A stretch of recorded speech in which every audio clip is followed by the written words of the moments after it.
What we'll do now is read from this Quran I just showed you and told you about, the first 6 verses, which we have read from the others. Now, this is his translation of these first 6 verses. It says, "In the name of Allah, the Beneficent and the Merciful. Begin hearing and knowing God. These are the verses of the book that made manifest. We received to thee the story of Moses and Pharaoh with truth for a people who believe. Surely Pharaoh exalted himself in the land and made its people into parties, weakening one party from them another. He slaughtered their sons and let the women live. Surely he was one of the mischief makers. And we desired to bestow a favor upon those who were deemed weak in the land, and to make them the leaders, and to make them the heirs, and to grant them power in the land, and to make Pharaoh and Haman and their hosts see from them what they feared." Now, that's the translation. Now, here are some of the notes. This note says, "The two parties were the Israelites and the Egyptians, the latter being made into taskmasters of the former. This refers no doubt to the persecutors of the Muslims, and Quranish of the stronger party, waiting to crush the weaker party of the Muslims." And then the next note says, "By making them heirs is not meant that they would have made heirs to Pharaoh a possession, but heirs to the kingdom of the promised land in Canaan.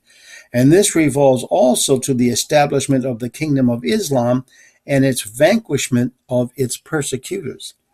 And then, this is quite interesting, this last note is about Haman, which my clear Quran said he was an architect for the Pharaoh. This one says Haman seems to have been a minister of Pharaoh.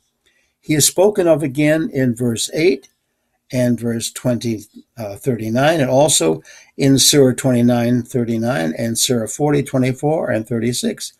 The Haman spoke of in the book of Esther 3:1 is a different person. Pharaoh and his counselors feared that the Israelites, who were aliens to the land of Egypt, might one day become powerful and supreme in the land. Hence, they oppressed and persecuted them in various ways. Yet, the divine intention was to bring about what Pharaoh feared. Such was the divine intentions with regard to the persecution of the persecuted Muslims. Now, you'll notice how those notes give you more information than any of the notes I had before, plus the translation itself, of course, is somewhat different. I believe is just about as much as clear as my clear Quran.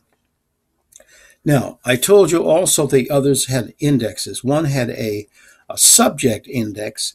One had an index by the actual words. And so this one has, first of all, an Arabic word index, which is very helpful. And then the other one has a regular index, which is much longer than any I have in the others. And it takes every character in the Quran and shows you all of the places where he may be found and how he is dealt with in there, for example. Aaron is fairly long. Abraham is quite long, as you might expect. And when we get to Moses, that is extremely long, as you might expect.